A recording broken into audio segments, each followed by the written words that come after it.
In the future, no one will have to worry about their appearance, because a special virus that spreads through sex has swept the world. It not only lets ordinary people completely reborn and stay young forever, but also cures irreversible diseases such as cancer and disabilities. But no one expected that beauty comes at a price.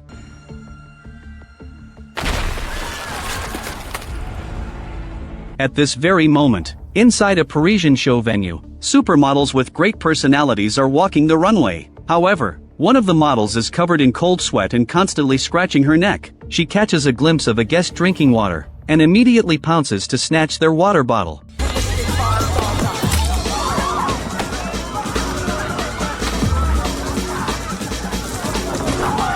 This supermodel, as if suddenly suffering from supermasculinity syndrome, attacks anyone she gets her hands on. She mounts a motorcycle and charges towards the steps like a madwoman. She rampages through the streets, completely ignoring traffic laws. In just a few seconds, the model actually gets up and walks into a roadside restaurant, continuing to desperately chug water into her stomach. The unlucky customers are also severely beaten by her. Seeing that all the water is gone, the female model actually locks onto the bathroom and runs inside to drink toilet water. Her skin sizzles and smokes as if she will be burned alive immediately if she doesn't drink water. A man holding a gun walks into the restaurant and shoots her without hesitation. But the model doesn't feel a thing and charges forward, pouncing on the man and beating him to death. I think you don't need to keep working as a model, sis. You might as well switch careers and become an action superstar. The SWAT officers outside the door dare not approach her casually. A living person actually exploded into pieces right there on the street. The scene shifts to a hotel in Paris. FBI agents Cooper and Bennett have just climbed out of bed. The two haven't seen each other for a while, but they have always maintained a physical relationship. During this meeting, Cooper can't help but feel that something about Bennett has changed. Yeah, I got new tits. Did it hurt? Beauty is pain, my friend. Speaking of the topic of cosmetic surgery, Cooper also has a bizarre story he wants to share with Bennett. Last week, he met a girl he knew online and excitedly told her some jokes. The girl suddenly asked, "Did you use tetracycline antibiotics when you were a kid?" Because your teeth are just the slightest bit gray.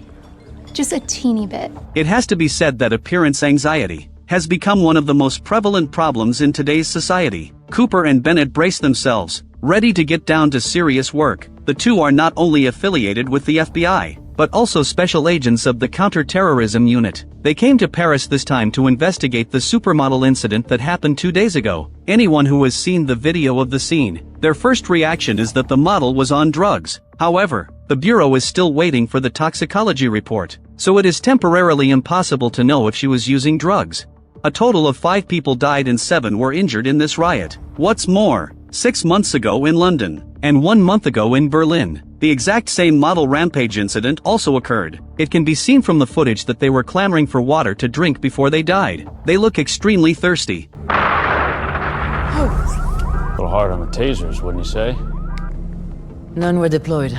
Cooper and Bennett quickly go to check the condition of the body. The forensic doctor only managed to piece together a mutilated corpse. Judging from the state of death, the model was shot in the shoulder before she died, but the wound seems to have inexplicably healed on its own. Furthermore, the entire body has been subjected to extreme high-temperature burning, hot enough to liquefy and even carbonize the internal organs. The forensic doctor has been in this business for 23 years, and has never seen this level of spontaneous combustion. However, Cooper is well informed. He remembers that a year ago, an FBI informant was forced to swallow a military-grade thermite bomb. Could this model have encountered a similar situation?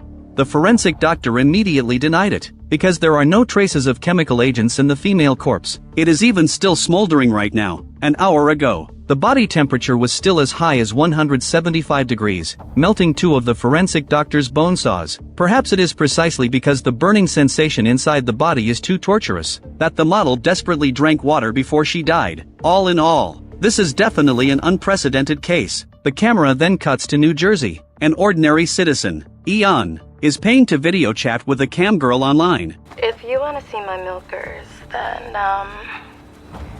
give me some tokens. Baby needs $20. Ian can't even come up with $20. He is currently living at his mom's house, mooching off her, and can't even find a job. Mom wants him to go back to school first, but Ian absolutely refuses, saying he can't adapt to campus life. Every time Mom says one more word, Ian starts swearing and throwing a tantrum. All in all, he is just a loser who can't be helped. His mind is only filled with women and having fun. Ian bought a so-called artifact online that is supposed to boost one's masculinity. Not only did it not work, but it also caused a bunch of blisters on his genitals. So Ian went to complain to customer service. The person on the other end sent a string of numbers, saying that as long as he calls it, he will definitely not regret it. Ian took a bus to Indianapolis based on this number. Before getting off, he kept sending signals to the beauties on the bus, but they just looked disgusted. When Ian got off the bus and arrived at the address they gave, he found that it was a plastic surgery clinic. The clerk responsible for receiving guests looks like a failed plastic surgery case, which is really unconvincing, but as soon as he opened his mouth, he hit Ian where it hurts. You try and you can't copulate with females. And that fact is driving you literally insane, isn't it? You've come to the realization that it doesn't matter what you do or what you say because of the way you look. Although the clerk's words were harsh, but they were absolutely right. Only handsome men and beautiful women have the privilege of enjoying the world. Ian hates his parents' boring and ugly genes. He feels that someone as charming as himself shouldn't be dragged down by this ugly skin. And the clerk accurately seized on this point to persuade him to undergo plastic surgery. So let's fix that. Let's break some bones. Let's go back to Cooper's side. Their investigation has made tremendous progress. Cooper pulls up the identity files of the three models, and discovers that these fashion darlings with devilish figures were not long ago ordinary people with obese figures. Furthermore, this earth-shaking change can't be achieved by ordinary plastic surgery. Even more miraculously, they all had accidents in the second year of their booming careers. But these three people don't belong to the same agency, and there is no evidence that they knew each other. Furthermore, all three victims cut off contact with their biological families 2 years ago. The two women were originally Americans but later moved abroad. The only male retained his name and identity. Because he was originally from Germany and used to make a living selling fried sausages, he was quite old and still lived with his mom. However, the man's mother, 18 months ago, died bizarrely due to natural causes. So it seems that among the three models, the only possible intersection is that they all underwent the same type of plastic surgery. Furthermore, this agency must have very strong resources to create such novel high-tech technology. From these new discoveries by Cooper, it can be seen that the plastic surgery clinic Ian entered is highly likely related to these cases. At this point, he has already completed the first surgery. For the first time in his life, he was bought a drink by a beautiful woman at a bar. We all think you're hot. You do? I bet my friends that you would come party with all of us. Ian certainly wouldn't refuse an invitation delivered right to his doorstep. He immediately got up and danced with the three girls, feeling that a beautiful life was waving at him. After a few rounds of drinks, Ian was hugging the toilet, vomiting his guts out. When he walked out of the bathroom, the bartender suddenly called out to Ian, saying that the three women had settled their bill and left. You have to pay the full bill now. They left? But I look good! Feeling deceived, Ian took a car to the Anu Plastic Surgery Center. As soon as he walked in, he shot and killed the receptionist. Ian pointed the gun at the clerk and asked why he had deceived him. Those girls still don't like me. You are all playing me for a fool. The clerk quickly explained. We have one more project, one that can truly transform you and free you completely from your suffering. Upon hearing this, Ian decided to give him one more chance. So the clerk took Ian to a luxurious hotel and booked a very nice room. After entering, the clerk drew the curtains and said, "The person I arranged will be here in 2 minutes. Hurry up, take off all your clothes and lie on the bed." Ian thought, could it be that he has to undergo another surgery? He didn't want to suffer anymore. There's no hope for me. So let me just kill you and then kill myself and we'll be done. It's a nice room. It's a nice place to die. Just then, a woman wearing a long black down jacket walked towards their room. The clerk heard a knock and told Ian to hurry up and undress. If you are not satisfied with the result of this surgery, you can kill all of us. Ian was convinced by the clerk once again, but he refused to put down his weapon. The clerk opened the door, looked at the woman with admiration, and eagerly handed over Ian's file. Then he closed the door and left, and the mysterious woman unzipped her down jacket, revealing a body that was perfect beyond perfection. Who the I'm Claire. Relax. You're in good hands. This woman, named Claire, helped Ian realize his deepest desire. Afterward, Ian was exhausted and covered in sweat, struggling to get up from the bed. But he felt weak all over and his eyes were blurry. He forced himself to call the front desk, and asked them to send up some bottles of water and painkillers, preferably a thermometer as well. Ian didn't know how many bottles he had drunk, but he always felt incredibly thirsty. His temperature even rose to 48 degrees Celsius. The next second, he collapsed onto the bed, convulsing all over, with his bones creaking. After the convulsions finally ended, Ian felt his fingers become thinner and longer. His entire body also began to undergo drastic changes. In the end, he turned directly into a fleshy cocoon. When Ian tore through the membrane and climbed out, he had become a completely new person. He stumbled towards the mirror, barely recognizing himself. Ian narcissistically struck various poses, admiring his body without an ounce of excess fat, his eyes blazing with fanatical light. At the same time, the genetic test reports of the 3 models came out. The virus in their bodies is deadlier than Ebola. However, the concentration is too high for it to spread through the air. Preliminary investigation suggests that the transmission vector of this virus is bodily fluids. The FBI suspects this is a transnational virus war, and ordered Cooper and the other to pack their bags and go to Venice as soon as possible, because another model death case had occurred there, and her virus test result came back positive. Without delay, the 2 agents headed to Venice. This beautiful water city truly lives up to its reputation. When Cooper arrived at the scene, he found the police officers there fully armed. He asked in confusion, "Isn't this virus not transmissible through the air?" Sì, ma in Italia le sappiamo tutte le procedure di sicurezza. La peste l'abbiamo inventata noi. The local police led them towards the bedroom. The scene before them simply subverted everyone's cognition. The deceased lay elegantly on the bed, cut in half from the collarbone down. The surrounding area was also tied with bows. It looked like a beautiful yet bloody work of art. A symbol was also painted on the wall nearby. Si tratta di un geroglifico egiziano. Nefer. Means beauty. Compared to the previous models, this method of death could simply be called a sacrificial ritual. Cooper found a video left by the deceased before her death. They're here. Don't do it. Although the deceased left a clue, but she didn't reveal a single bit of key information. What was she warning about? Who was the target? Judging from the state of the body at the crime scene, this has progressed from an international viral infection to a homicide case. But what exactly did the Venice model do to deserve such a perverted murder?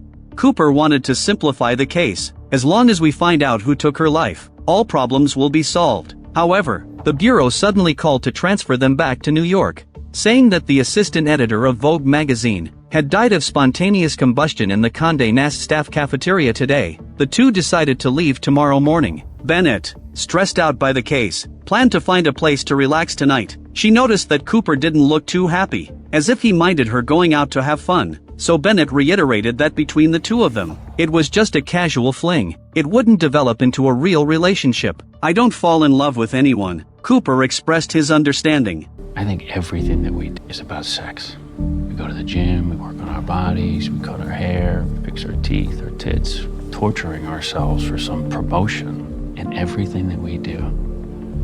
As soon as the words fell, a man sitting in the distance raised his glass to Bennett with clear intent. It seemed she wouldn't have to be alone tonight. Cooper tactfully suggested a meeting place and left the rest of the time for Bennett. But as soon as he walked into the alley next to the hotel, he was ambushed by 2 men in suits. Cooper broke free and tried to run, but a plastic bag was placed over his head.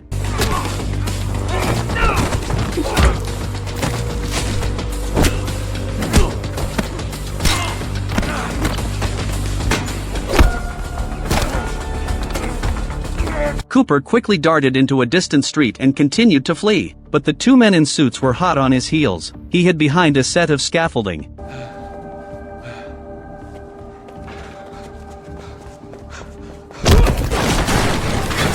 These 2 men in suits are really stickier than rubber candy. How come Cooper, as an FBI agent, doesn't carry a pistol when he's out? Seeing that the men in suits had already drawn their weapons, Cooper quickly grabbed a hammer from the side, pressed the man's hand against the scaffolding, and smashed it, but taking down one, there was still another. He let his guard down for a moment and got choked. In a critical moment, Cooper violently pulled the hemp rope beside him. A pile of bricks came crashing down, successfully knocking down the man in the suit. Instead of finishing him off, Cooper got up and kept running. The man in the suit chased after him like a cockroach.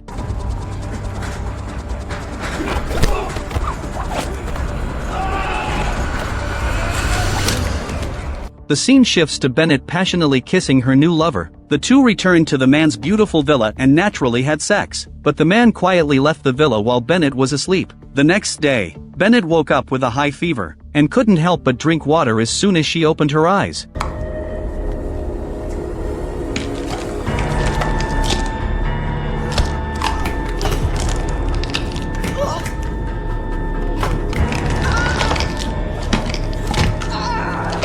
Bennett struggled to crawl into the bathroom. Her body was still convulsing uncontrollably. Her bones felt like they were breaking, causing her to fall to the ground, unable to move. Early the next morning, Bennett was wrapped in a fleshy cocoon. She desperately tore through the membrane, and found that her breasts and buttocks had become incredibly perfect. At the same time in Rome, a big shot was sitting in the garden drinking tea, and dialing the phone of a hitman wearing sunglasses. I want this one to hurt. Yeah, because we always hurt the ones we love. He stole my serum. And my boosters, and not the level 3, the tier 1A. It was reserved for me to distribute to my friends and myself. Listening to their conversation, this serum is highly likely related to the mysterious virus. The sunglasses-wearing hitman tailed his target all the way until the latter stepped into an alley.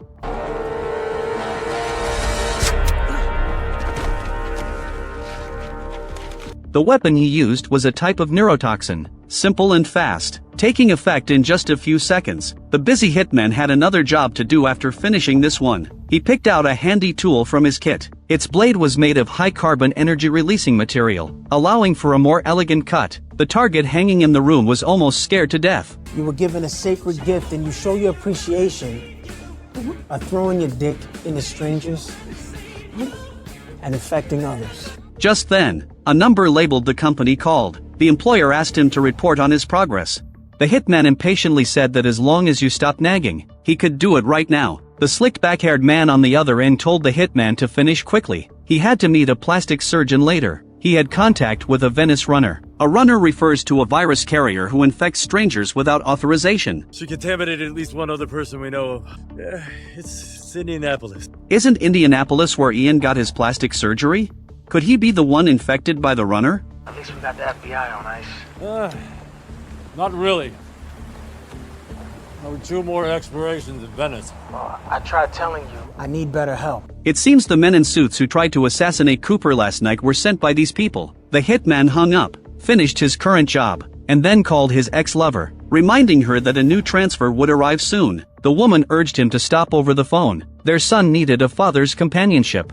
But the hitman didn't think he was cut out to be a dad, and only wanted to provide financial support. Meanwhile, after hanging up, the slicked back-haired man was leisurely soaking in the pool, until a flamboyant woman walked over, telling him to go to a methadone clinic in Cleveland, to bring back his eldest son, Teague, who was causing trouble outside. The slicked back-haired man impatiently refused. At the same time, Cooper was arrested by Venice agents on suspicion of murdering the men in suits. Unable to explain, he had to ask the agents to call Homeland Security, to contact someone named Vincent Seraphim. That person would help explain everything, but the agents said they had already sent someone to check.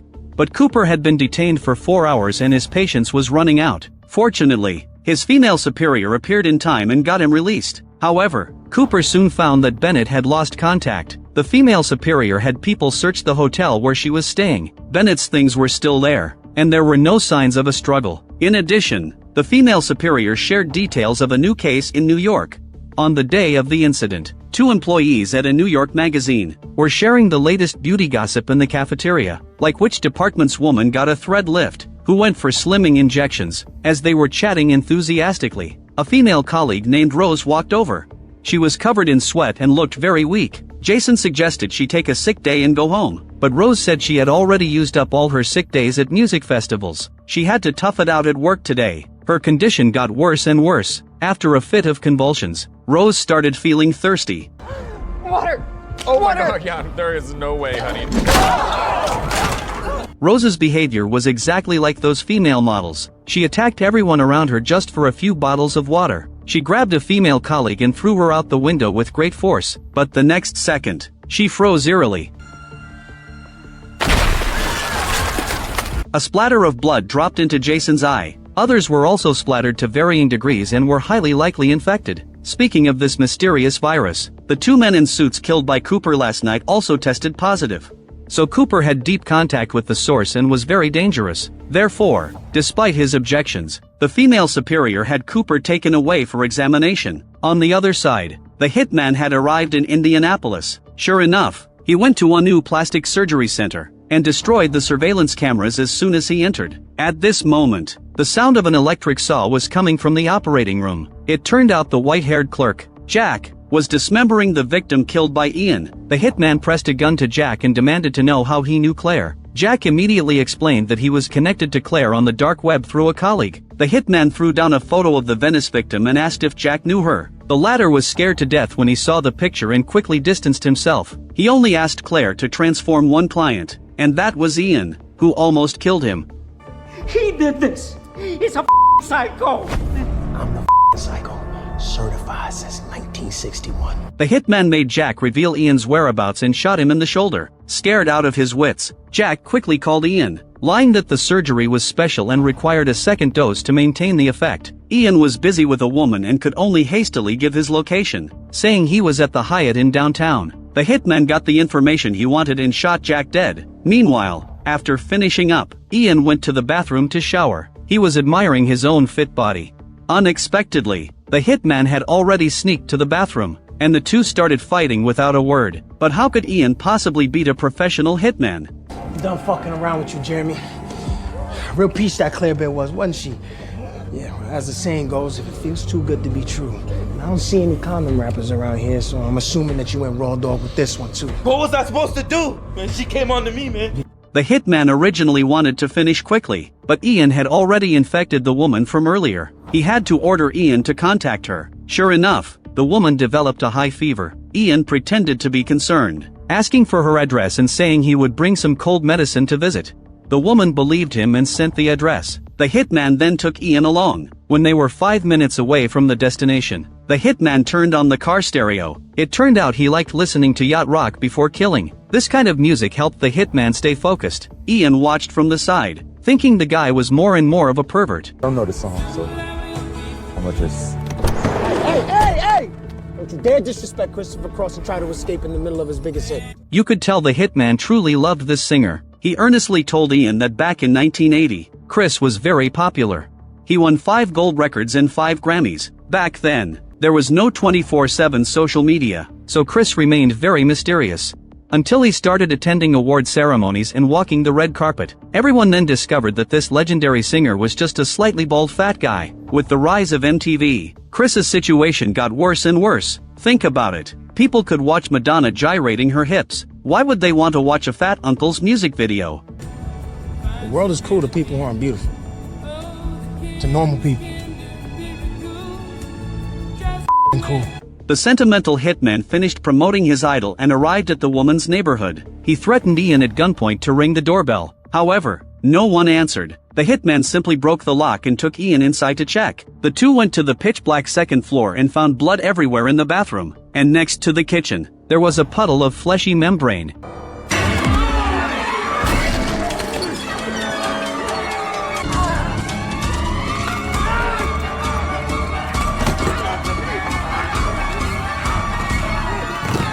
Judging from the previous infected individuals, once the patient succumbs to the disease, their physical strength gets a huge boost. Therefore, the woman's combat power couldn't be underestimated. Even the hitman found it hard to handle. In a critical moment, Ian picked up a frying pan from the floor and smashed it hard against the back of the woman's head. He raised the pan and kept smashing. The hitman picked up his pistol, called a halt, and told Ian to sit on a chair. As a reward for saving his life, the hitman would let Ian choose how to die. Ian stood up, turned around, and pointed the back of his head at the muzzle.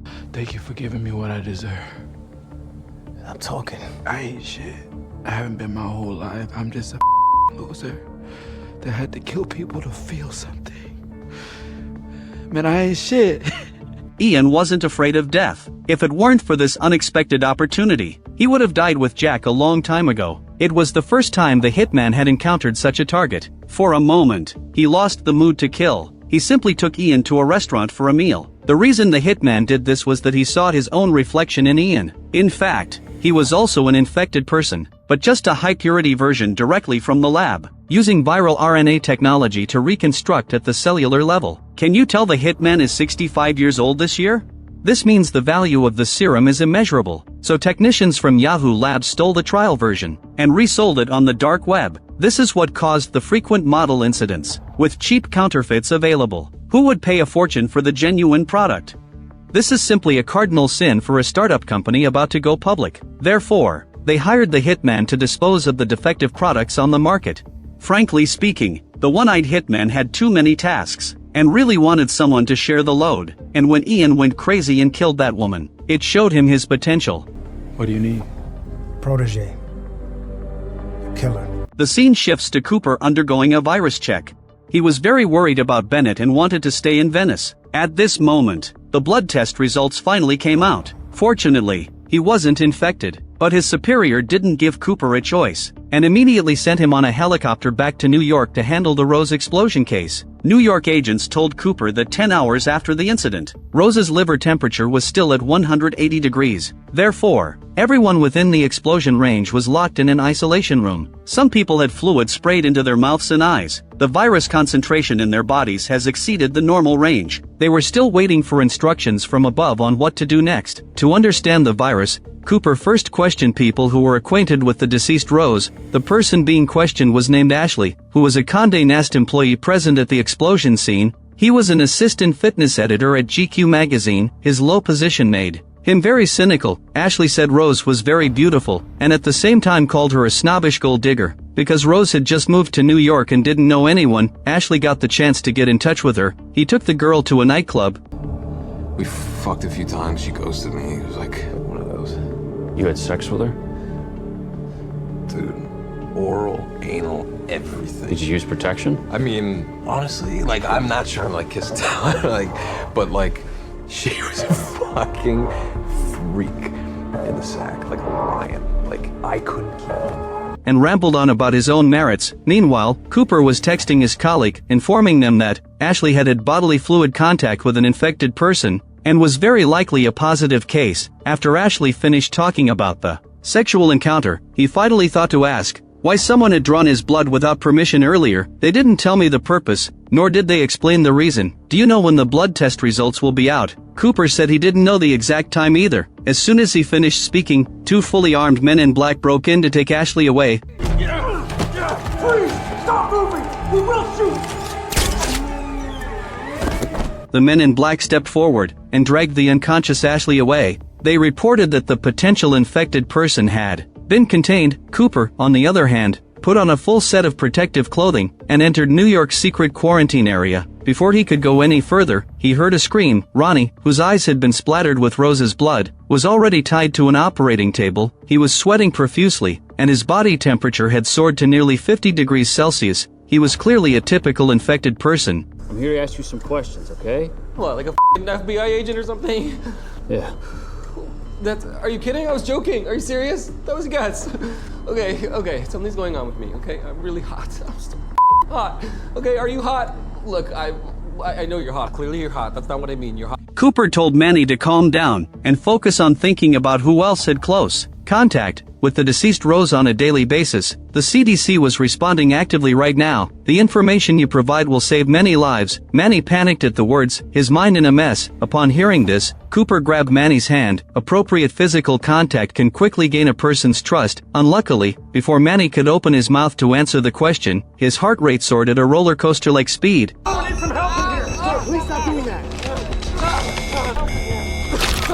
Somebody help me! Manny kept convulsing, and his eyeballs became bloodshot at a rapid pace. In the end, he suddenly sat up straight and spat a large mouthful of fluid in Cooper's direction. Luckily, the latter was wearing a protective suit, otherwise he would have been infected too. Then Manny began to struggle desperately to break free from the restraint straps, not hesitating to scrape off a layer of skin from his wrists. A staff member beside him tried to stop him, but was sent flying by Manny with one hand. He grabbed the floor stand and smashed it at the staff. Luckily, Cooper dodged quickly and avoided being injured by mistake. Other staff members tried to subdue Manny from behind, but were strangled to death by him. Bright red blood splattered everywhere. Cooper saw that the situation was bad and ran away at once. He quickly closed the security door of the quarantine area, but Manny still squeezed through and rushed out at the last second. presumably from the scene just now. Everyone can see that. This beauty toxin reshapes the human body at the cellular level. It not only makes the infected person beautiful, but also greatly enhances the body's strength and agility. Cooper ordered the staff to close all the entrances and exits immediately. The infected person mustn't be allowed to escape, and Manny scurried around the quarantine area like a headless chicken. The bone spurs on his spine protruded slowly. His body was undergoing tremendous changes. Cooper chased frantically after him, causing Manny to dart into a laboratory on one side of the corridor. He knocked over several researchers, tortured by the agony of bone reshaping. Besides his bones, Manny's skin also began to melt. His whole body convulsed uncontrollably, as if he had touched a live wire. As soon as Cooper caught up, Manny pushed the operating table and slammed it hard at him, and then took the chance to escape. In another operating room, 2 doctors were performing an operation. I blame that goddamn Curious George. Everyone thinks they can be the man in a yellow hat. Did you hear the 911 call? You can hear the friends screaming while the monkey goes apeshit. I hear it.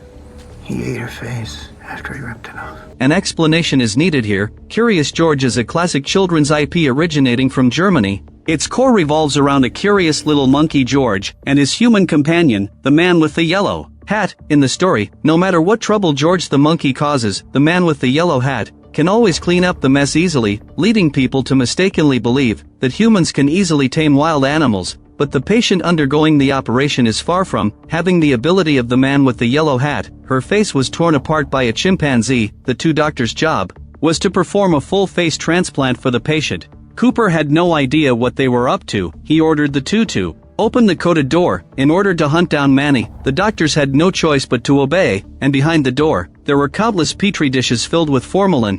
What the fuck are these? The turning of tragedy into hope. To call them donors is crass. I call them my epidermis angels. Beautiful people who left the earth far too soon. It turns out, the doctors had been preserving the complete skin of the deceased in formalin containers for a long time, and then waiting for it to be donated. This extreme form of artificial beauty creation, and the fact that a high-tech company created the beauty toxin, both prove that people will stop at nothing for the sake of beauty. Cooper weaved through the rows of preserved beautiful bodies, and soon spotted the still steaming shed skin. The next second, the transformed Manny took the chance to launch a surprise attack. He noticed the changes in his own body a moment later. His originally flabby belly had long since turned into well-defined muscles. What the am I? You did this to me! Cooper headbutted him to push him away. But the evolved Manny was simply invincible in strength. Cooper was thrown to the ground and hurried to grab the pistol in the distance, but Manny was one step faster and strangled him from behind. Cooper struggled to break free and reach for the pistol, only to be kicked away by Manny as he just struggled to get up from the ground. Manny fired a shot in his direction. The glass container behind Cooper was shattered, and the formalin inside poured out in an instant. Manny took the opportunity to get up and escape. What have you done? My angels. Enough propofol to stop a grizzly.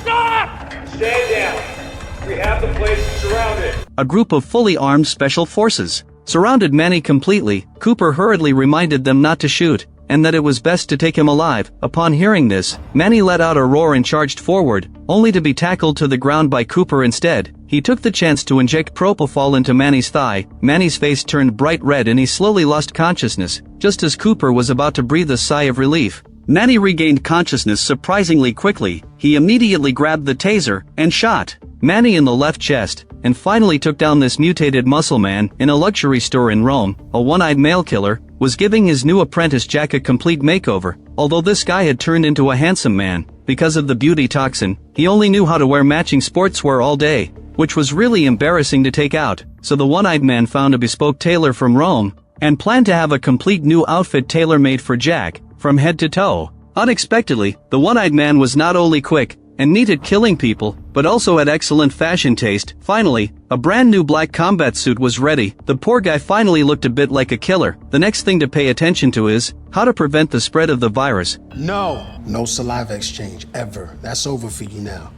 Not that you ever had it. And no blowjobs for you either. Pre-cum is a contagion agent. Those are the rules for you now. Jack was going to be put to use soon. Their employer had issued a new mission. It was about the captured Manny. The two walked side by side towards the private plane, sent by their employer, just like models walking on a catwalk, and at this point, the employer himself was walking into a building. How I look forward to my monthly poke, Ray. My skin gets tighter, my ass gets higher, and I can fuck 5 times a day and still be hard as a rock. Science is amazing. This tycoon was named Byron, a tech billionaire, and also the core developer of the beauty toxin. Byron wanted to monopolize the beauty economy, so he secretly pushed forward the development of the virus, turning a blind eye to its fatal side effects. He planned to launch his new drug on World Beauty Day. Although a few infected people had exploded, these negative exposures were all part of the plan. Whenever you have cutting-edge, market-expanding stuff like this, you're gonna have product hijackers and black market salesmen ripping you off. The cock is out of the condom, my friend. After your lab coat losers stole my formula, I've spent every waking minute trying to keep this leaky-ass boat afloat. It can be seen from this, all the beauty toxin circulating on the market is the primary version leaked from the laboratory, and the lab technician Ray was constantly perfecting the real product, but he still didn't recommend launching it right now. Considering we're on day 1,238, I'd say we're doing quite well. That's exactly why we're accelerating the business plan. No more testing, no more protocol. September 9th, World Beauty Day. It's on the fucking schedule. Double production. Buy another factory, I don't give a shit. Further testing is needed. Clearly, it's been mutating out in the wild, changing its behavior, creating new versions. None of that matters. Byron thought they could dilute the potion first, to reduce its side effects while forcing customers to increase the frequency of injections. This way they could keep raking in huge profits. The Serum booster he launched would definitely become the most sought-after product. Cooper had been trying to contact Bennett these days, but the phone never got through. No matter how Cooper tried to convince himself that this was just a purely physical relationship, he couldn't fool his own heart. Cooper had long since fallen in love with Bennett. He took a deep breath, walked into the apartment building, and knocked on an elderly lady's door. I'm just here to pick up 9 lives. My cat?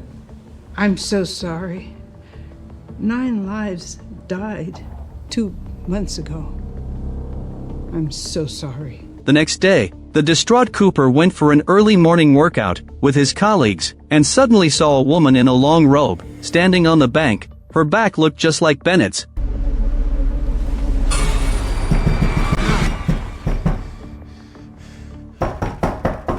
Cooper opened the door with a cold sweat, and unexpectedly the person who came was a beautiful short-haired woman. He was wondering who she was. The woman said she was Bennett and had been infected with the virus.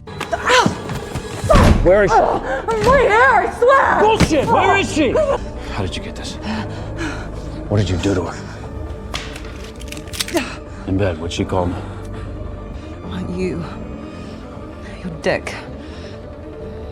The vigil that brings me back to life.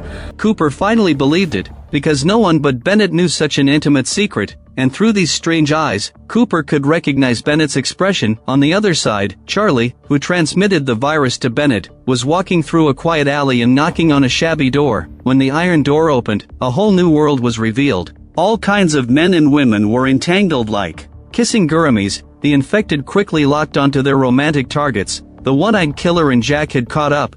To prevent the leaked virus from spreading further, the two would completely kill the infected. At this point, Charlie woke up from bed. He was about to start a beautiful day when he found 2 strangers breaking into his house. The one-eyed killer teased Charlie, saying he was full of energy early in the morning. Even though he was fooling around all night, a vinyl record was playing in the room right now, and it was even the one-eyed killer's favorite song. For the sake of Charlie's good taste, he slapped Charlie hard to the rhythm of the music and questioned him about where the virus came from. You were not this pretty 2 months ago. Come on now, I saw the before and after pics. You look like a schlubby bubby with bitch tits and a micro dick. You like playing with both teams. Is that the problem here? No, look, hey, it's no stress. We celebrate the rainbow, ain't that right, Jay? Love is love, brother. It sure is. You see? Sure. Charlie had to admit that he hired a very beautiful woman from the dark web and had physical relations with her. He really had no idea about the rest. Upon hearing this, the one-eyed killer slapped the guy again. Charlie was going at it non-stop all night like a stallion. causing several more people to become infected. No one liked working overtime, and the one-eyed killer was certainly no exception. He opened his exquisite toolbox and picked out a pair of pliers from it. Nuts and nails, Nate. Please. Help! Just then, his boss Byron called, saying the infected person who self-detonated at Condé Nast restaurant had become a hot potato. In the last episode, Cooper captured the infected Manny, which meant the National Institutes of Health had a living sample. Byron would never allow such a thing to happen, so he ordered the one-eyed killer to get rid of Manny first, but to be careful of an agent named Cooper, so the one-eyed killer stopped wasting time. Please, stop, please! On the other side, Cooper was angry at Bennett for disappearing without a word. If she had an ounce of conscience, she would have made a call, instead of leaving him to twist in the wind with anxiety. Well, because you got all this from fucking? Well, I mean, I think I got it that way. Was he wearing protection? God, I'm so stupid. I saw that guy, and he was hot, you know, so I wanted him.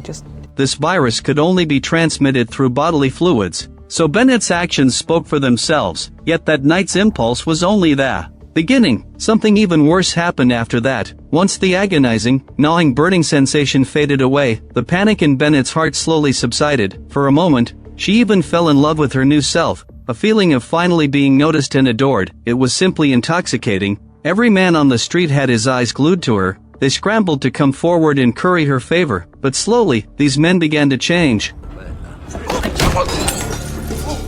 They no longer saw Bennett as a human being, but as an object, something they could buy, win, or even take right away. This feeling jolted the nearly lost Bennett back to her senses in an instant, so she went back to New York and knocked on Cooper's door. In fact, it's not just Bennett, everyone in the world longs for beauty. Beauty is the oldest and purest form of currency. To me. You were always beautiful to me. The old you was perfect. And this one is too. How do you feel? Actually, fucking incredible. Really? It's the best I've ever felt. While becoming young and beautiful overnight is a great thing, Cooper had to remind Bennett that the other infected people exploded into pieces on the street, and based on the current cases, the infected could only enjoy this for a maximum of 2 years, after which they would explode from extreme fever, so they had to find out the origin of the virus and the solution before Bennett self-detonated. During this time, Bennett needed to keep her identity a secret, to avoid being captured by the FBI and locked up as a lab rat. Hey. We should maybe hold off. Till we know it's safe. I wasn't thinking, sorry. As soon as the two got back to the apartment door, they found it was open. Cooper and Bennett immediately drew their guns and stepped into the room cautiously, one on each side. They searched every corner quickly and finally saw Charlie, who had been eviscerated, on the big bed in the bedroom, and right above him, the Egyptian hieroglyph for beauty was painted on the wall, exactly like the victim who died a terrible death in Venice 3 years ago. A wealthy-looking old man was on the phone with his doctor. He had booked an important surgery and had cleared 3 whole days of his schedule just for it. Are there any additions to your medical file? No allergies or new medications, correct? Look, my assistant Tina will send all that over to you. We've had trouble getting a hold of her this evening. Well... Yes! Yes! Oh! Sir? Sir, are you there? Yes, I will deal with Tina. As expected, the person who climbed up from below was Tina. With the old man about to reach his villa, he hurriedly told his assistant to pull over and get rid of Tina, afraid his wife would find out about his affair. As soon as the old man walked through the door, servants came to attend to him, and his wife Franny came down the stairs. The woman was dressed so gaudily that she was unforgettable. I wonder if everyone still remembers that Franny appeared in the previous plot. She even asked Byron to pick up their eldest son. At that time, at first, seeing the huge age gap between them, I thought they were grandparents and grandchildren. Now it seems, this old man from 3 years ago is Byron. The surgery he booked was most likely related to restoring youth. Your assistant wears a very cheap perfume, some kind of talcum powder-based nightmare aroma from the local Sephora. I can smell it on you, dear. Franny knew her husband's moral character like the back of her hand. Byron had no choice but to force a smile, explaining that he was flying to New York early the next morning. Franny refused without a second thought. Because our son has been in the hospital for the past 3 weeks. The hospital. A 10 grand a week opioid resort. He tried to kill himself. Fuck, the cretin can't even tie a decent knot. Can't he be like his brother and drive a sports franchise into the ground? You know, just to feel better. This couple can't stand the sight of each other, but they are a huge community of interests. They have to make do with each other, just to not lose any assets. So Byron gritted his teeth and explained that this trip to New York was for a big move. He was going to invest in a biotechnology, powerful enough to render the whole medical field obsolete. Byron even enthusiastically recommended Franny to give it a try. If you could regain your youthful beauty of the past, instead of looking like a flour sack, I might not have to cheat with my female assistant. I spent all my life chasing beauty, perfection, diet, trainer, needles, scalpel, elixirs, cleanses. I thought he would make me feel good, healthy and happy and content. He would help me find a kind of mate that would help me build the life I wanted, the life that I deserved. And then one day you wake up and your dream life is actually my golden prison.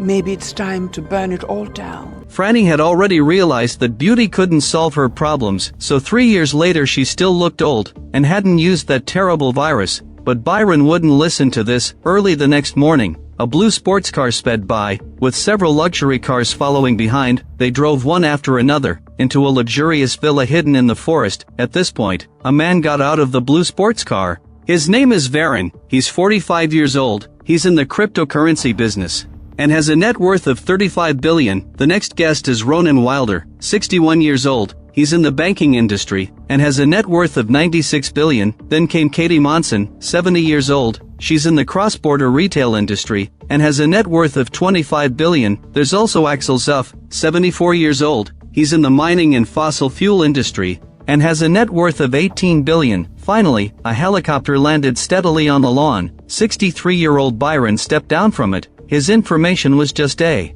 simple sentence: the richest man on earth. These people all came to reverse aging, and Ray, the Asian lab researcher who appeared earlier, is the inventor of this technology. 4 million years ago, a landmark moment in human evolution occurred. We developed bipedalism, the ability to walk on 2 legs.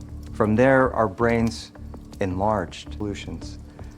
Over the last century and a half, we advanced technology and medicine far enough that life expectancy has improved by nearly 50 years, but age has taken its toll. Time, as they say, is undefeated, the last great stumbling block of mankind. In response, you tasked me with a mission, the Manhattan Project of Longevity and Aesthetics. Ladies and gentlemen, say goodbye to your old broken down bodies. I introduce to you the beauty. Ray accidentally discovered the power of highly specialized gene therapy. As long as a group of special proteins in RNA that can be rewritten are created, and then loaded into the cruelest and most efficient viral vector in history, it can rebuild your DNA from scratch and bring the user's body to its most perfect state. So far, Ray had already administered the injection to a 71-year-old man suffering from stage 4 prostate cancer. He not only regained his youth in an instant, but his cancer was also completely cured. The beauty had comprehensively enhanced the patient's cardiopulmonary function, increased his bone density, and accelerated his brain synapses. Of course, if the user had had plastic surgery before, such as getting breast implants, these later implanted non-biological substances would decompose during the reconstruction process. But there was no need to worry. The beauty was more perfect than any plastic surgery, and left no sutures or scars. 1 intravenous injection. Oh, come on. This is bullshit. Talk side effects. Some acute initial discomfort, sure.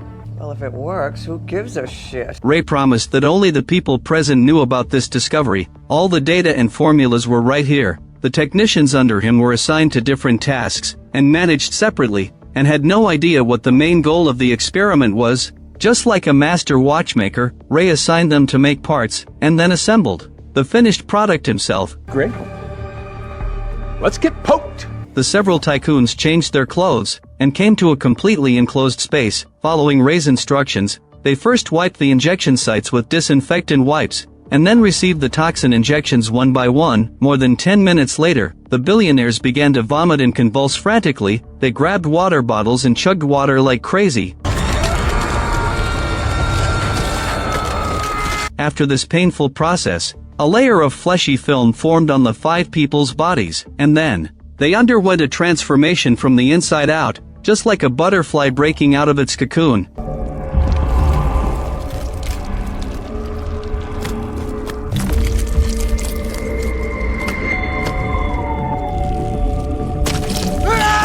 Their bodies were just as Ray had described, firm, fit and full of elasticity, and their appearances were even more handsome than when they were young. The 5 stood in front of the mirror, intoxicated with themselves. Only Byron was the first to come to his senses. He took advantage of everyone's inattention, and quietly grabbed the pistol in his bag, and the next second, he opened fire on the others without mercy. After a round of shooting, the several billionaires fell to the ground. Only Ray huddled in the corner, not daring to breathe a word, but Byron chose to spare his life. The reason for doing this was simple. Although Byron could seize the formula and keep it for himself, there was no telling what problems might arise later, so sparing the creator of the toxin was the wisest choice. At this point, Byron found a room and changed his clothes. Screams and gunshots could be heard from downstairs from time to time. Presumably his men were conducting the final cleanup.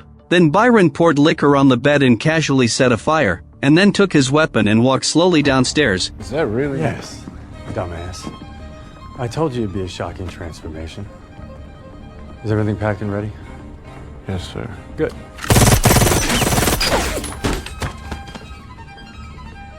Now, there was no other living person in the whole villa, except Byron and Ray. Even the experimental base was engulfed in a huge fire. This is how Byron seized control of the world's most precious toxin. Byron, the world's richest man and the first test subject, did the first thing after regaining his youth. He found a beautiful flight attendant to test it on. Okay, it's doggy time, baby. Let's flip it. It's okay, Doc. You can watch. There's a lot to admire here.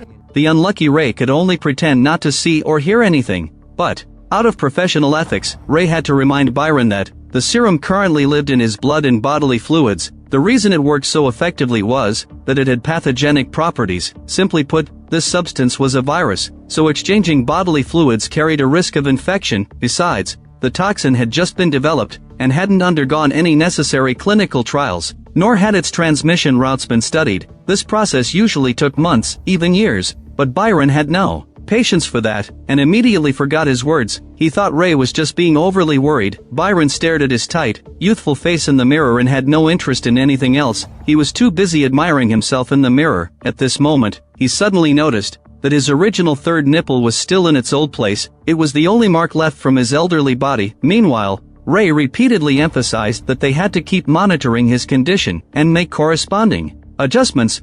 So what, every time I just sneeze, this shit's just gonna scatter everywhere? Not that kind of contagious.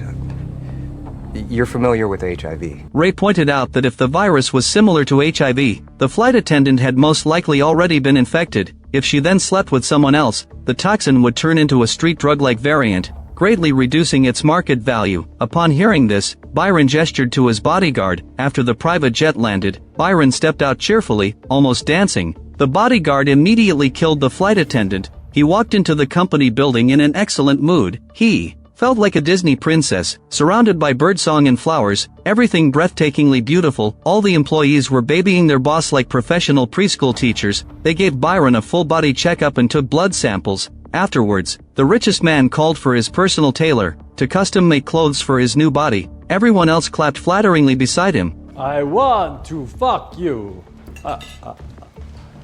Who in God's name are you? Oh, darling. Have you finally lost that last lonely marble in that dusty head of yours? Jefferson! Jefferson! How could you not recognize your dearly beloved husband? Franny didn't believe Byron at all.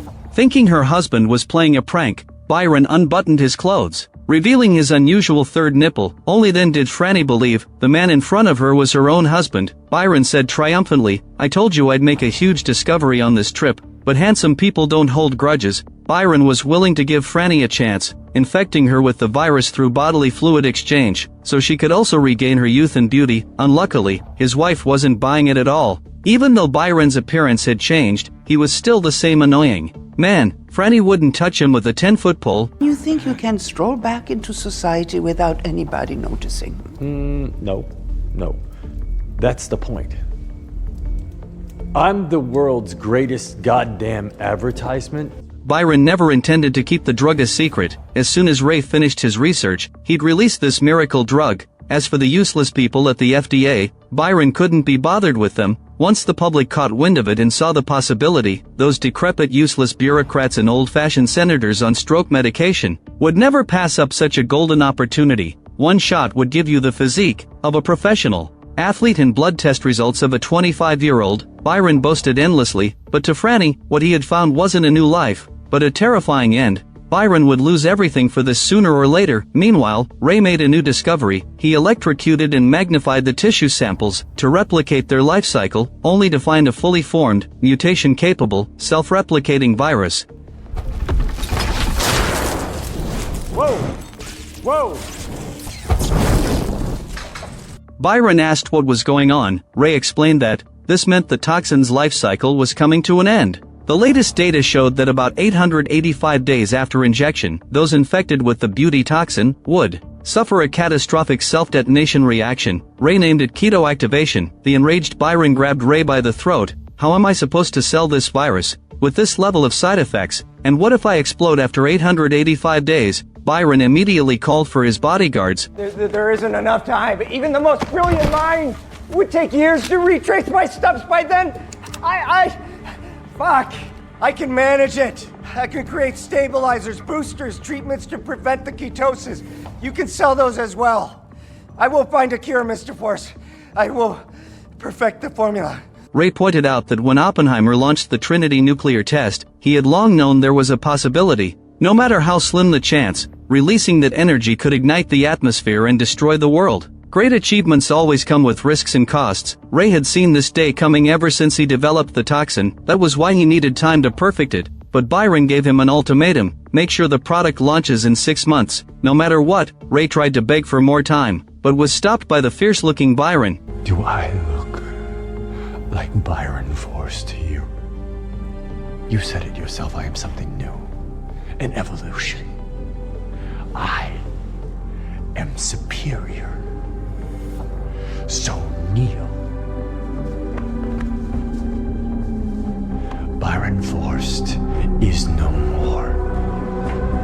You kneel before God. As for the other staff on Ray's team, as mentioned before, they were just workers assembling parts, with no idea what their superiors were researching. Mike and Clara were two of these cogs in the machine. Clara had recently been taking hormones for gender reassignment surgery. She was currently stuck in an awkward phase. It should be noted here that the stunning woman who infected Jack in previous episodes was named Claire, and wasn't the same person as Clara, the transgender woman. Her good partner Mike was also a rather miserable otaku. His daily life outside of work consisted of eating junk food and watching trashy videos at home. He lacked serious confidence because of his appearance, but honestly, Mike was a good person. He was not only a graduate of the Massachusetts Institute of Technology, but also thoughtful and warm-hearted. Everyone who knew him liked him. All in all, both of them were eager to end their current lives and find someone who loved them for who they were. You should just hurry up and transition already, and we can get married. Not unless I change my name to Jen. Ah, yes, I noticed. You like her. Claire encouraged Mike to be brave and pursue love. During lunch, Jenny took the initiative to ask Mike to sit with her. They talked about the recent experiments. Jenny was in charge of animal testing in the biology department. There was a gorilla named Larry in her lab. Mike felt the atmosphere was pleasant. He plucked up the courage to ask Jenny out to dinner at a new restaurant, but she said she was going golfing with her fiancé on Sunday. Mike felt like he'd been struck by lightning. The bud of love was mercilessly nipped in the bud. Just as it had started to grow, Claire was furious when she heard about it. Jenny had been flirting with Mike for months. Anyone who wasn't a fool could feel it. Who would have thought she already had a boyfriend? Please remain calm. This is a security advisory. For your safety, lockdown measures initiated. An hour later, the lab was still on lockdown. The two of them couldn't hold it any longer, and went to ask the security guard. But the guard said there had been some issues in Section 4. The lockdown would be lifted once they fixed the alarm. Right after he spoke, the lockdown ended. But Mike was somewhat worried. Because Jenny worked in Section 4, he finally waited until quitting time, and Mike ran into Jenny at the company entrance. She looked very sad, and Mike couldn't help but go over and ask her what was wrong. From their conversation, it turned out that the researchers had injected the gorilla Larry with a serum that afternoon to help him become stronger and healthier. At first, the serum really worked. Jenny had never seen any creature undergo such an astonishing transformation. Larry went from a sickly gorilla to the perfect animal you only see on National Geographic, yet no one expected the always gentle Larry to suddenly change his temperament completely.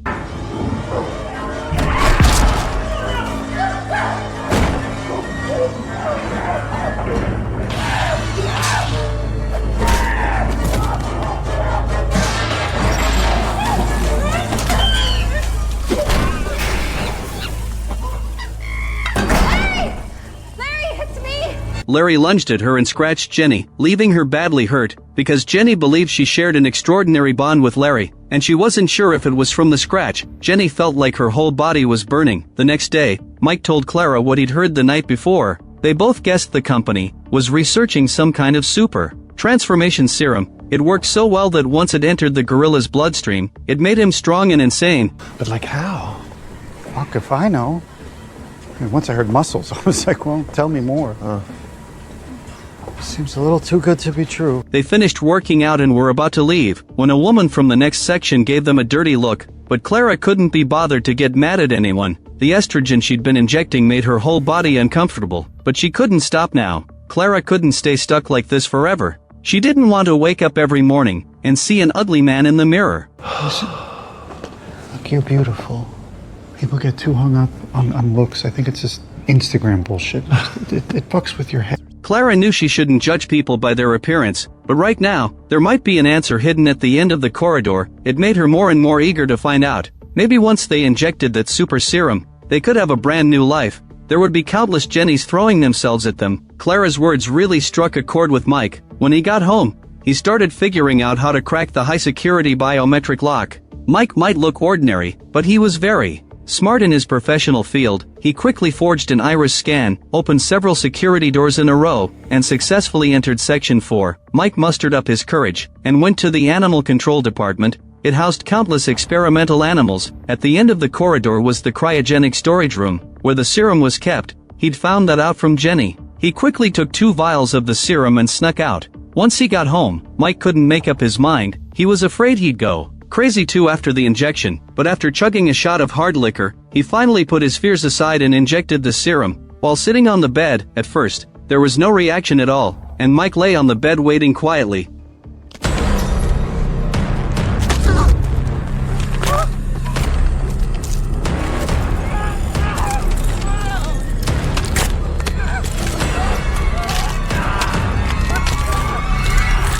After a burning sensation, Mike felt like a new man. He never had to feel insecure about his looks again, never had to be someone's second choice. I've noticed every man who injects the serum always strikes bodybuilding poses in the mirror. Jen, you want to have some crepes? Sure, I'll have some crepes. Yeah, well, wanna come over to my place? Sure, I love that. After Mike finished admiring himself and left wrapped in clothes, he passed right by a hitman. Mike didn't forget his best friend. He took the serum to Clara's house right away. What if he gets confused? What if it doesn't turn me into what I'm supposed to be? Clara. No, my hormones are all over the place. It's estrogen, testosterone, wrestling. Put simply, Clara was afraid she would turn into a handsome man after injecting the serum. But if she didn't try, she would never be able to escape this body, so she still made up her mind to take the injection. Severe burning pain and high fever came quickly, but the transformation followed. The next morning, Clara realized her dream. From that day on, no one would mistake her gender again, no one would speak to her. sarcastically ever again. No matter how much someone wants to prove that what's inside matters, the change in their bodies had given them both a brand new life. 2 years later, remember the curly-haired man the one-eyed killer killed, with neurotoxin on his first appearance? That was Mike, the one who stole the serum. Mike only enjoyed this dreamlike feeling for 2 years.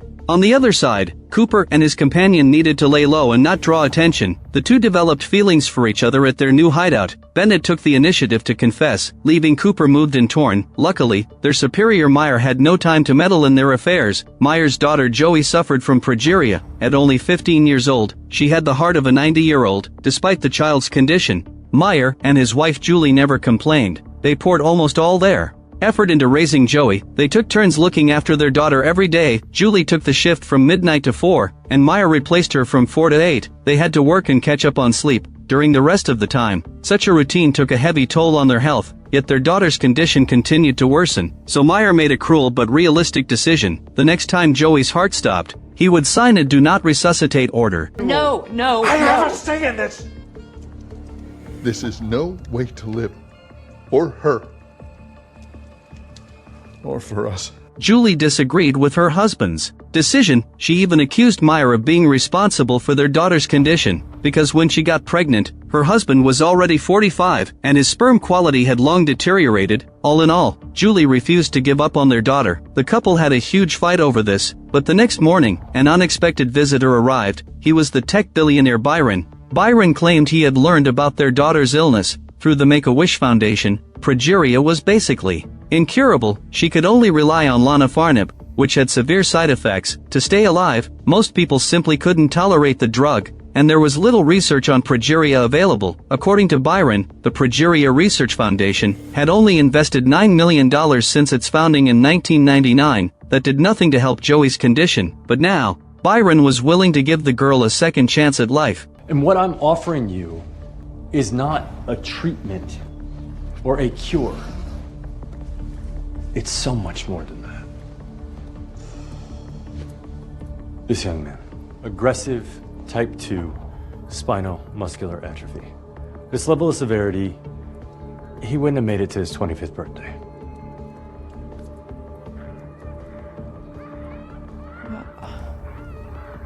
You're seriously suggesting that's the same person? To make Meyer believe his words, Byron used his own experience of rejuvenation as proof, and offered to cure Joey. He also suggested he could restore Meyer and his wife to their youth. Julie clung to this like a lifeline, and admitted no matter how much it cost, even if she had to sell the house, she would give it a try. But Byron said no money was needed, you just have to agree to a few conditions of mine. As a senior FBI official, Meyer naturally didn't believe in such a good deal. Pretending to get up and pour wine, he pulled out handcuffs and detained Byron. Spike of deaths of mysterious, beautiful people all over the world. My agents are being chased all over. You wouldn't know anything about that. Would you, Mr. Force? This stuff is killing people. That's not true. Byron argued that he couldn't control human weakness, and that thieves had misused his invention. Seeing Meyer's straightforwardness, Byron immediately demanded that the FBI halt the investigation immediately, destroy all files and written records. Finally, Byron insisted on dealing with Cooper personally. At first Meyer firmly refused, but Byron offered tempting terms. Your beautiful agent that you lost in Venice, she's back and infected, and your boy has her locked up like Rapunzel. He's trying to pull one over on you. Hide the truth, hide the evidence. This guy's just like everyone else. He's out for himself.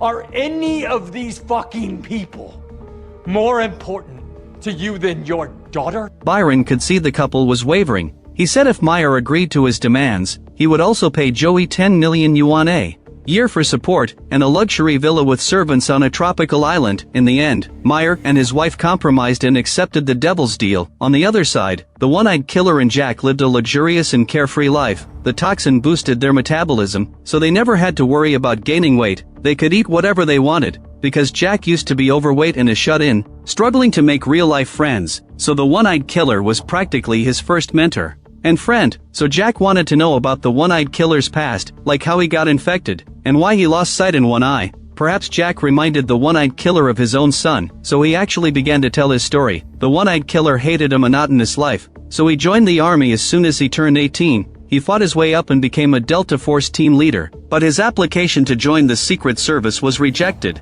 because his psychological evaluation was completely unsatisfactory. To make a living, he had to take on shady and dirty jobs. The one-eyed killer soon met Audrey, the love of his life, and they had a child together. Back then, the one-eyed killer was full of confidence. He believed he could balance being a killer and a father, but as his son grew older, the one-eyed killer realized he had to quit the business, and couldn't let his life negatively affect his child, so he used the connections he'd built over the years to infiltrate the billionaire circle. He worked as a bodyguard for Mark, the famous founder of Facebook. That life was peaceful and stable, but misfortune soon struck. During an outdoor event, a group of eco-terrorists mixed in with the crowd and attacked. They threw a bucket of sulfuric acid at the one-eyed killer. It burned over 80% of his skin. It was a miracle that the one-eyed killer survived. He had to undergo full-body skin grafts and surgeries, but his employer dismissed him with a small check. That amount wasn't even enough to support his family, let alone pay for surgery. That was when Byron appeared. He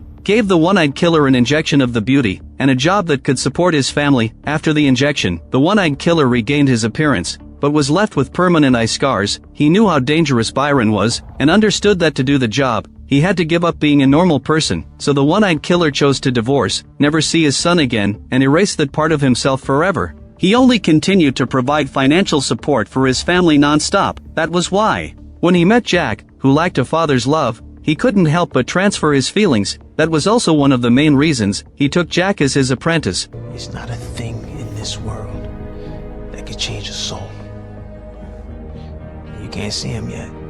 They're long strings attached to us both. One of these days, you're gonna feel a tug. No sooner had he spoken than Byron sent the action signal. On the other side, Cooper took Bennett to the National Institute of Health. He had fabricated an out-of-town agent identity for Bennett to avoid arousing suspicion. Cooper explained that Manny, who had been infected earlier, was locked up in the institute undergoing various tests. Because the virus involved national security, most of the experimental data was stored on an encrypted private server in a secure classified room, disconnected from the network. Bennett's next task was to infiltrate the central data control room, locate the server and retrieve the complete data. Meanwhile, Cooper needed to search Manny's room and medical records, and get fresh tissue samples. Only with these could they try to figure out the origin of the virus, but neither of them knew that, while they were sneaking into the institute to investigate, Meyer had secretly leaked their whereabouts to Byron. At this moment, there was a knock on Manny's door, and the one-eyed killer, disguised as a doctor, pushed his way in. He greeted Cooper naturally, then injected a certain drug into Manny's What's with the shades? Fucking cataracts. At my age. Man, can you believe that shit? But the doctor says it's barely noticeable. What do you think? No sooner had he done that, than Manny suddenly began foaming at the mouth. At the same time, Jack pointed his gun at Bennett's head. Luckily, the data transfer had reached 100% completion.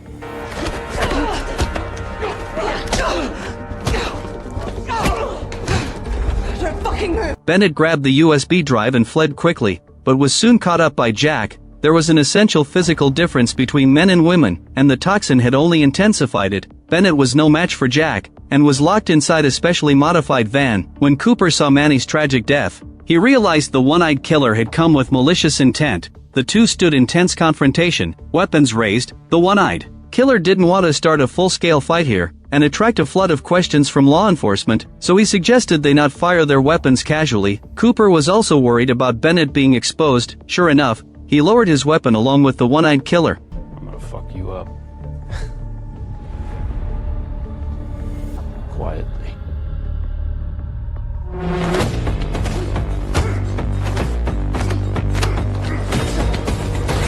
Although both held nothing back, the scene was as quiet as a silent film. No one made a sound even when being beaten. In the end, Cooper prevailed. He quickly pinned the one-eyed killer down. Keep going and she's dead. You think I came alone, dumbass? Because the one-eyed killer threatened Bennett's life, Cooper had no choice but to surrender. The one-eyed killer took him to the white van, and locked the two of them facing each other inside. I love you too. Sweet. It's cute. On the other side, the day had come for Meyer's family to receive the injection. Joey was supervised by pediatricians and nurses throughout the process. For the two adults, it was much simpler. They only needed to pick up the syringes and inject themselves. Lab staff led each of them into separate injection rooms. Minutes later, their bodies began to change. After the convulsions and high fever subsided, the two, looking like they'd stepped out of a fashion magazine, stared at each other and cried in each other's arms. Wow. I'd fuck you both. They were so scared that they wrapped themselves tightly in clothes and nervously headed to Joey's operating room. The girl was sitting in the corner, playing with a plant. Mom! Dad! You made it! Joey. You made it! The family of three looked even more picture-perfect than in an advertisement. Byron stood aside with a satisfied expression, hinting that an even more terrifying price lay hidden behind this rebirth. Byron was now ready for the launch. His speeches and ads were fully polished, ready to convince the whole world. Obesity and advanced diabetes were threatening my life and my legs. I was told amputation was in my future. But not anymore. Thanks to the beauty, I'm living my best life.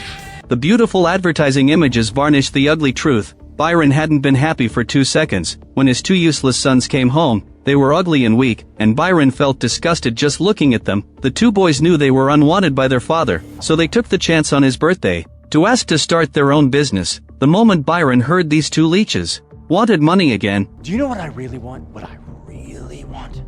Yes. Sons that I don't have to deny exist. You could feed a large country with the amount of money I have spent trying to produce a DNA test that proves that I am not related to either of. To Byron, his most worthy descendants were the beauty toxin that have now come into season. He would release it on all streaming devices worldwide and dominate everyone's social media. A few hours later, Byron went to his office and dismissed the researchers he had funded. As for projects like alien colonization and benefiting humanity, Byron no longer wanted to pour money into them, because rather than working for the good of future generations, he preferred to enjoy the research results himself. Besides, there was a female scientist in charge of robotics research who believed Ray's work had serious flaws, and organic life was easy to lose control, far less stable than robots. My work has power that you haven't even bothered to understand, and we are closer than you think. You pull the plug, and I will take my talents elsewhere, and you will regret it. Okay. Conveniently, I have this non-compete agreement that you signed right here that dictates that all patents and physical products revert to me. Meaning if the female scientist walked out that door, all the research would have to start over. Seeing that robotics still had some use, Byron planned to give the female scientist another chance, telling her to do her best with only 10% of the original budget. If she couldn't produce results, she would be fired. Byron finished handling company business and went home, only to find out his two sons had been sent to the hospital again, due to drug addiction. What's more, the mixture they took was impure, and their conditions were critical. Far from being angry, Byron seized the chance to inject his sons with the beauty toxin. But you're black. How's that possible? I was wondering the same thing. Turns out, I'm 5% Nigerian. Yeah, the beauty is an unpredictable and fascinating disruptor.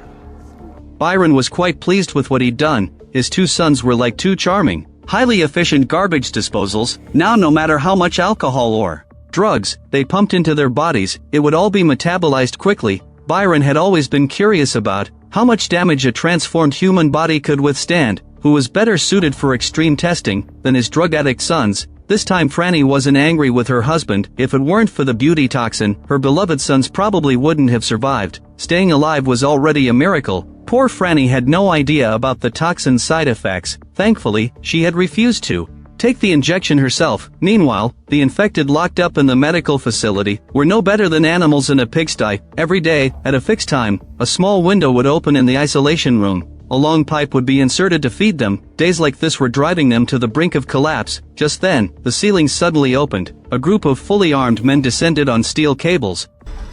Relax. They're here to save us. We're in position. Copy that. Execute.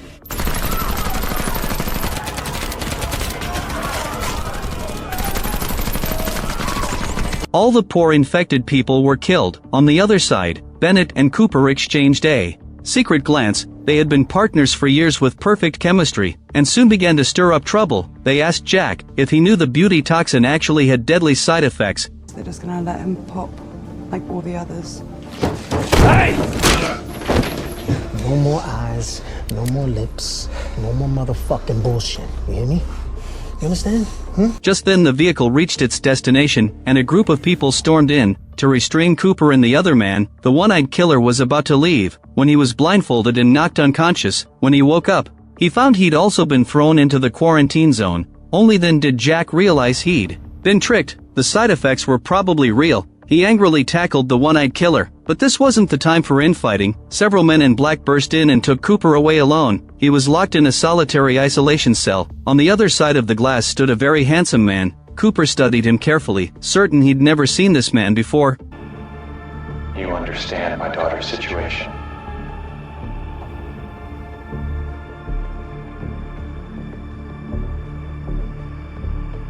Meyer?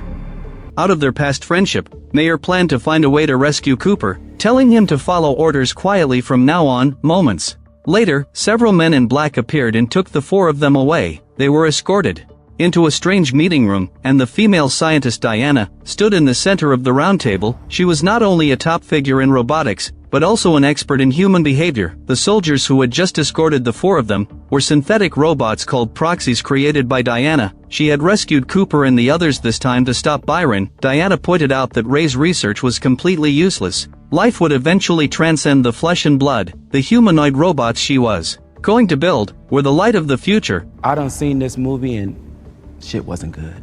There's nothing to fear here. Soon a deacon will be in every home, augmenting and learning from the human experience. Wait. You dedicated your entire life to perfecting the line of fucking Roombas. What did Diana mean by proxy? It was actually uploading a person's subconscious into a synthetic body, freeing humans from their fragile flesh. From then on, if anything broke, they could just replace a part. In this way, immortality could be achieved. But the premise of all this was that Diana had to stop Byron first. She couldn't let the beauty toxin be launched as a medical drug, causing people all over the world to blindly follow and rush to buy it. Luckily, she had help from Franny, which was how she managed to rescue the four of them. Wait, but I didn't take any drug. Neither did I. No, you have what appears to be a version leaked from the lab. Diana explained that the version spread through sexual contact. Due to its instability, it wouldn't survive long in the wild and would burn itself out, but the pure pharmaceutical derivative version Byron planned to sell was a completely different matter. Bennett instantly lit up with hope when she heard there was a booster shot, but Diana said data showed the booster might lose its effectiveness over time, but if everyone was willing to help, she would do everything to provide effective treatment for all. Cooper asked Diana what she wanted them to do. What Diana wanted was simple, to kill Byron. The one-eyed killer and Cooper both had the ability to do it, but the difficulty was that Byron used facial recognition security software, and he already knew what the one-eyed killer and Cooper looked like. Many of you might be asking, didn't Diana have proxies? Weren't they the perfect killing tools? Byron had thought of that, of course, so when the proxy project started, he built a mechanism into the robot's source code that prevented any proxy from attacking him. Bennett volunteered to carry out the assassination. Even though Byron knew what Bennett looked like, she had nothing left to lose. Before her body exploded, Bennett wanted justice. Naturally, Cooper couldn't let his beloved take the risk. Give it to me. If I get infected, he won't recognize me. I can walk right up to him. I was hoping you'd say that. Cooper wasn't afraid of death. He was far more afraid of losing Bennett. Diana was pleased and prepared to inject him. Wait.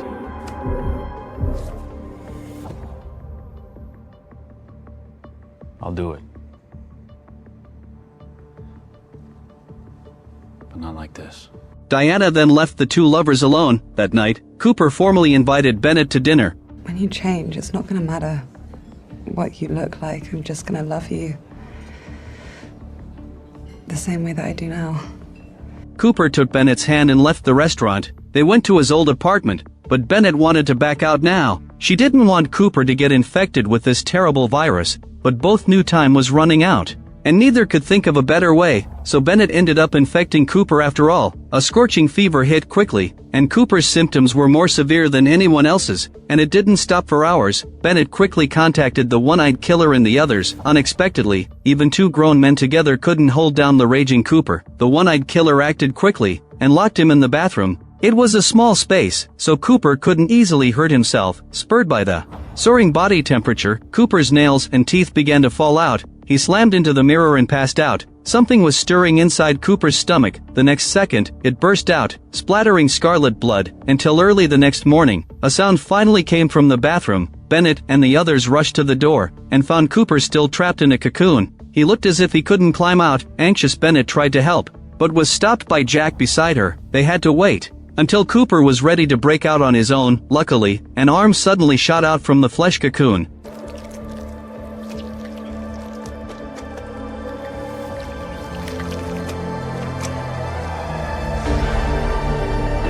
The sight before them exceeded everyone's expectations. No one expected Cooper to turn into a little child. He looked to be about 12 years old. Looking at Cooper like this, he would trip over his own pants before he even pulled out the gun. Bennett desperately needed a few drinks to calm down. At this point, Byron's beauty toxin advertisements suddenly went online, invading all social platforms like a virus. They were one step too late. Byron had already acted. A week later, inside a university in the United States, countless adolescent boys and girls gathered here. They suffered from severe appearance anxiety. In the bathroom, Lily, the daughter of a contractor, was examining her newly operated nose. Obviously, she wasn't satisfied with the result. That looks great. This is not a Kendall Jenner.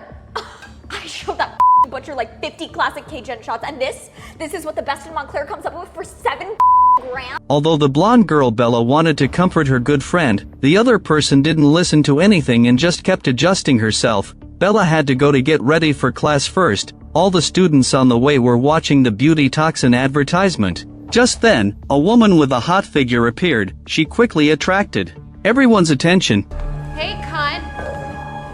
Yeah, you. Remember me? I know. I got the shot. That's right. And now I have a better rack, ass, and Mark Weiler won't stop liking my posts. No way.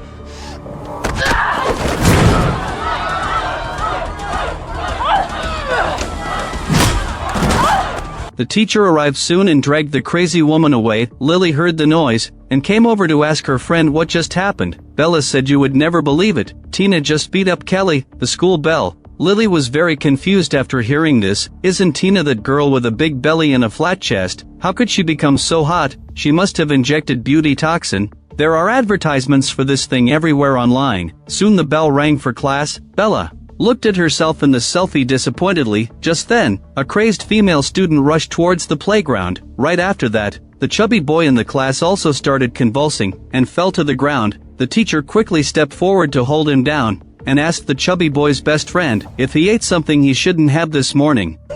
Told me he got the shot this morning. This is the beauty?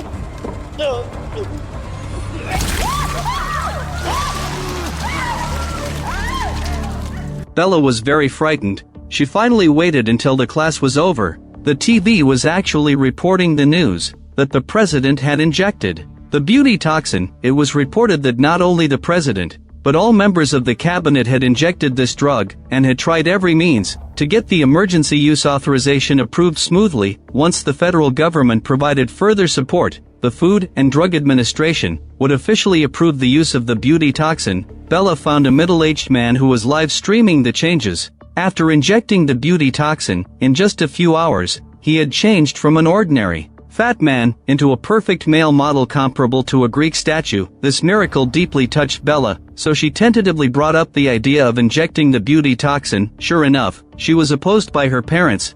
I get good grades. I play soccer. My clothes are fine. No one makes fun of me or bothers me. It sounds great, right? It's because no one even knows I exist. I'm like a ghost just drifting through life no one can see, and I don't want to live like that anymore. Bella said outright that in another week, she would turn 18. Even her parents had no right to stop her choices. The next day, a listless Bella was eating a diet meal in the library. Suddenly a blonde beauty with a perfect figure approached. Only when she spoke did Bella recognize that it was Lily. It turns out that she went to get the beauty toxin injection over the weekend. Her parents even paid for a platinum-level concierge package. When she went for the injection, she was received by a handsome guy named Connor. After finishing the facial scan, she needed to sign a consent form. Lily clicked agree without even looking at it. Right after that, she enjoyed a top-tier spa treatment, and then Connor gave her the injection personally, probably because she was accompanied by a handsome guy. Lily wasn't nervous at all. After the injection, she was led to a room lined with cashmere cushions. Connor immediately gave Lily a sedative and sleeping pill. She fell into a coma right away. 3 hours later, she woke up and had become what she was now. Lily was full of hope for the future, and could finally enter university in her most perfect form. Her original dream was to be a journalist, but now Lily planned to be a model. While Bella was happy for her friend, she also hoped that Lily wouldn't forget her in the future. Just then, the other person took out a card. When I was leaving, Connor stopped me. You're one of the lucky ones. This experience isn't attainable or affordable for most, but there is another way for people to at least get a dose. So if you know of anyone, I can help. Although Bella was very grateful to Lily, she was also very worried about the side effects. She heard that people who got the beauty toxin must get booster shots later. Did that mean they could never stop taking it for the rest of their lives? But Lily didn't care. Her dad had to take cholesterol-lowering and antidepressant drugs every day too. As long as she could become beautiful, a few small side effects were worth it. Not long after, Bella called the number and met Connor at a seaside restaurant. Although Connor was very handsome now, 2 weeks ago, he weighed as much as 312 pounds. His condition was so bad that he had to undergo gastric bypass and excess skin removal surgery. Numerous complications severely damaged Connor's health, forcing him to take the beauty toxin injection. He maxed out 3 credit cards for it. That's why Connor started selling it illegally, hoping to pay off his bills as soon as possible. But he had to warn Bella that the cheaper version of the beauty toxin could only be transmitted through bodily fluids, meaning Bella had to have physical relations with Connor. He was willing to give the girl time to think. Bella secretly pawned her parents' jewelry and watches to raise money. There was no turning back now, so she agreed to be infected. Connor excitedly told Bella, to ensure the effect after infection, he secretly got a second dose of the beauty toxin. At the clinic this morning. Is that safe? You did 2 doses? I mean, it did hurt. Got kind of dizzy, but when I woke up, everything was fine. And I felt supercharged, stronger than ever. After the two made a deal, they went to the hotel together. Bella didn't go back home until night. Her body soon began to sweat and convulse. She kept getting hit with terrible pain. The next day, Bella's mother received news that her daughter had skipped class. She rushed home in anger, but as soon as she opened Bella's door, she saw blood everywhere. Trails on the floor led all the way to the closet. Bella's mother opened the door nervously.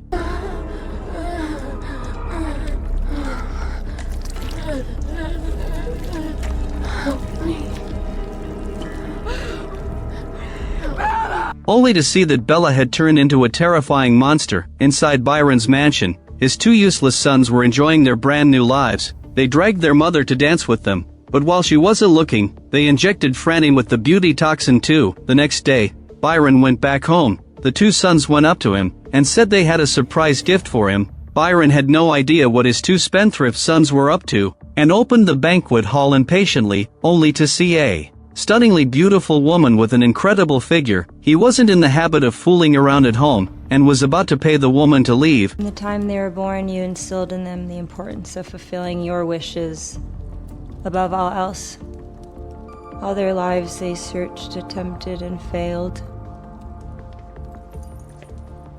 Until now, it seems. In fact, Byron truly loved his wife when he was young. Now that Franny had regained her youth, it had brought back the feelings he had back then. Unluckily, Franny didn't appreciate it. Whether it was scars or stretch marks, those were all evidence that she had lived and loved. Just like the antiques placed in this mansion, their beauty precisely comes from the passage of time. I was a goddamn work of art. And the one thing you never bothered to notice is that some people are perfect, just as they are. The next second, Franny slit her own throat, Byron rushed over to hold his wife, but couldn't save her fading life. After beauty toxin was massively put on the market, uncontrollable synthetic reactions began to occur one after another, such as abnormal aging and even physical deformities, including but not limited to multiple vaginal displacement and abnormal craniofacial breast fusion. Bella was one typical case. About 6 million doses of the beauty toxin had been injected into human bodies so far. The success rate was about 83%. But the number of people infected through sexual transmission was too widespread. The exact data couldn't be determined at present, but abnormal reactions were soaring sharply. There had been about 450,000 abnormality reports received alone. 50,000 victims had united to sue Byron, and the number of participants would definitely keep increasing. Governments, federal agencies, the Department of Justice, and all these tough parties wouldn't let it go. We reached out to the president after the Secretary of Defense turned into a 9-year-old and Senator Danson's daughter-in-law had to be institutionalized with severe deformities. He has shifted his position on beauty and is no longer an ally. The FDA is revoking approval and is moving to ban it, starting tomorrow. At this point, Byron had to stop sales and close the clinics. He also had to provide booster shots for free and pay compensation to the alienated patients as soon as possible. Byron planned to spend a lot of money to settle and silence everyone, but his eldest son suddenly led Diana in. The eldest son refused to give up. After all, the beauty toxin had helped them earn billions of dollars, but Byron had already made up his mind to pay compensation, then restructure the company, and devote all resources to the research and development of the antidote, and the treatment of the sequelae caused by the beauty toxin. It seems Franny's suicide had a huge impact on him. Byron was now actually trying to make up for the harm he had caused. Moreover, he had invited the best cardiovascular doctors from 3 countries to barely keep Franny's heart beating. Diana said she had a way to help Byron. Her artificial intelligence model was deconstructing the viral mechanism and mutation patterns of the beauty toxin, might be able to treat or even reverse the effects caused by it. Byron was convinced by Diana, and invested most of his resources into it. Then he hurried to the hospital. Dad, we have to talk. You can't do this. We're gonna spend the rest of our lives drowning in legal fees. We'll lose everything! Oh God!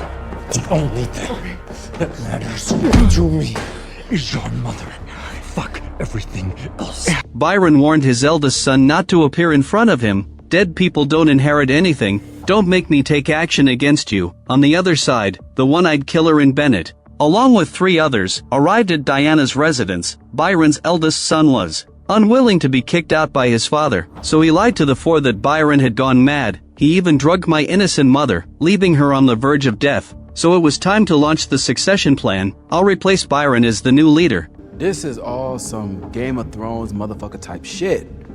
I mean, he done got your mama and now you out here trying to take power from your dad. This is the type of white people crazy shit I could fuck with. I'm fucking with this. The one-eyed killer told Jack to calm down. He didn't want to get involved in the Byron family's affairs. The eldest son knew it wouldn't be easy to persuade them, so he took out a bottle of medicine and introduced that this was the antidote to the beauty toxin. It could restore Cooper to his original appearance, and for users like Jack who were satisfied with their current state, after using the beauty toxin, the eldest son would also perfect the existing booster shots. In short, as long as the 4 were willing to help him get rid of Byron, they could get what they wanted. With such a huge temptation in front of them, the 4 were indeed persuaded by the eldest son. They moved to an injection room, ready to help Cooper return to normal. First, Diana injected the antidote into his body.